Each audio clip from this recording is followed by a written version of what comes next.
Hi everyone, and it's a privilege and pleasure to greet you in this very short news update video here from the chapel. And as you can see, the old place is still standing.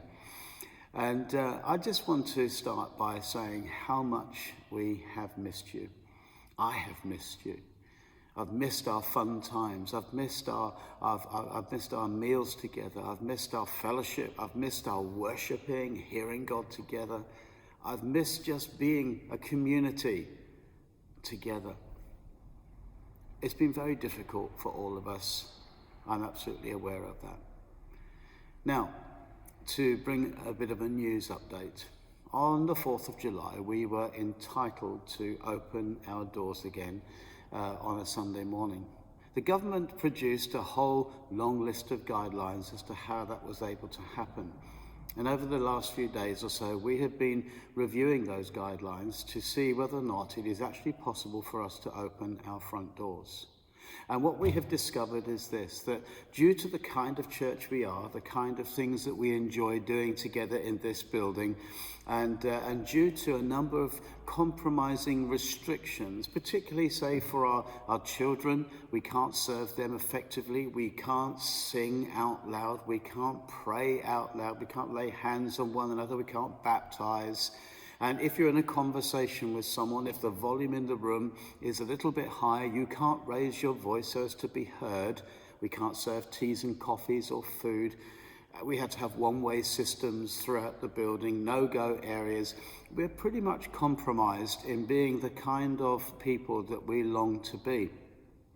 And so we have made the difficult decision for now to continue our online activities. Now, I'm aware that for some people this has become very difficult. It's difficult to stay engaged, and we can lose our focus very, very quickly when we don't have each other to strengthen and to encourage into the things that we're doing.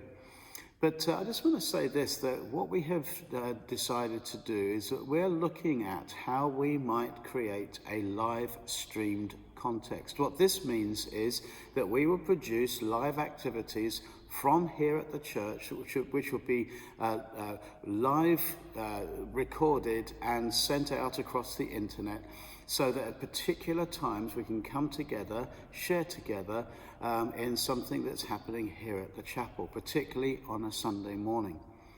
People in the church right now are looking at the equipment that we need and how to make this happen. And if everything goes okay, we may be able to give you the news that for a short period of time in the future, we will be live streaming activities here from the chapel. So keep your ears open for that bit of news. Also, just to say that as we continue in this mode, I want you to stay positive, to stay focused, because it is easy to drift and lose your focus on who we are and why we're here. But one of the things we can do now is that during these summer months, as the weather gets hopefully better and it stops raining, we can now meet together outdoors in small clusters of people. We can go for a walk together, or maybe 2 or 3 other families, where we can share, we can share our lives together, just talk about the things that are troubling us, maybe even pray as you walk along. So I want to encourage you, why not do that? Call a few people and say, hey, going out for a walk, do you want to join me? The countryside around here is extraordinary, isn't it? So there are plenty of places you can do that. Also, you could invite people into your garden, just maybe another family into your garden, have a barbecue. And if you can't do that, just make a great cup of coffee, or dare I say, a glass of wine, or a nice beer or something like that. It's a great opportunity just to see each other face to face. And I would encourage you to do that. Maria and I have been doing that just recently, and we've been having great times just catching up with people in a physical sense rather than on Zoom or on these videos. The other thing I want to encourage you to consider is we can now invite a family into our homes.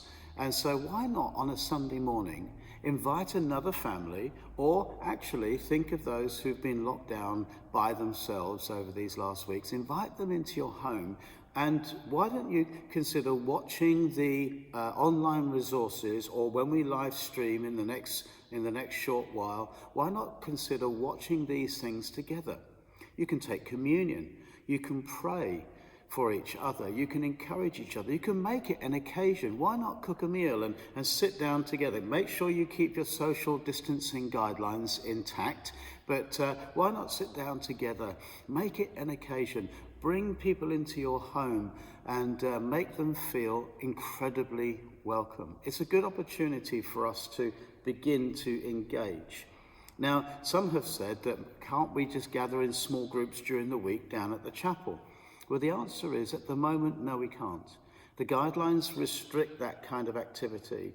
They said that the guidelines and the opening of doors is particularly focused on normal church services. We want to maintain the rules. We don't want to break those rules because we don't want to be those that have compromised another person's health. So at this time, we can't do that. But if that changes, we'll let you know. And we don't want to stay apart for a second longer than we absolutely need to. So I would encourage you to do that. And also, I just want to ask you to be incredibly mindful of those who are shielding still because of health issues or treatment they're receiving at the moment. Keep in touch with them, will you? Keep them on your mind, and if you think about them, pick up the phone and give them a call. See how they're doing. Make sure that they still feel engaged. It's ever so important that we do that. Now, we've been having a prayer meeting on a Friday evening at 8 p.m. And we've made a decision to change that now, to bring it to a Sunday evening around about tea time, in the hope that we can engage more people. Friday evening just seemed to be a complicated time for some people, so we're going to shift it to a Sunday evening. The next prayer meeting date will follow, I hope, very soon. We will keep you in touch with that. The other thing just to point out at this time is that Maria and I are going to be having the next 2 weeks away. The first week is the week of Maria's sister's funeral. I've been asked to take that funeral, which is a pretty daunting task. So that's this coming week. So tomorrow morning we head off and we won't be back for 2 weeks. So during this time, we're going to postpone the Wednesday lunchtime Zoom catch-up.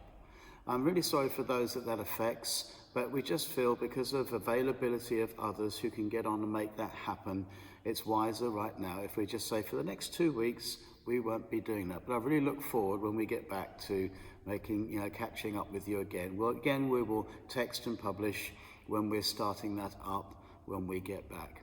I hope all this makes some sense to you. We're very open to be asked questions about how we're doing this and why we're doing it. And more importantly, I know some would feel, let's just get back together, let's go for it, let's not worry. But others would say, no, really, I don't want to at the moment because I'm quite concerned about either being the person who spreads the virus or catches the virus. So I just want to ask you, we want to be inclusive in everything we do. So our decisions are based on wanting to include everybody all of the time. So we just ask you to be very positive about that, to stand firm and support us as we do that. That would be so helpful if you can do that. Well, it's great just catching up for a time. My time is up here and I need to let you go and stop boring you with my constant going on. Hope you like the background here at the chapel. It's nice to be in here doing this. But I look forward to seeing you all incredibly soon, and we will keep you updated, have no fear, on the developments and changes as they occur. God bless you, and stay strong, stay well, and until we see each other again, I would bid you farewell.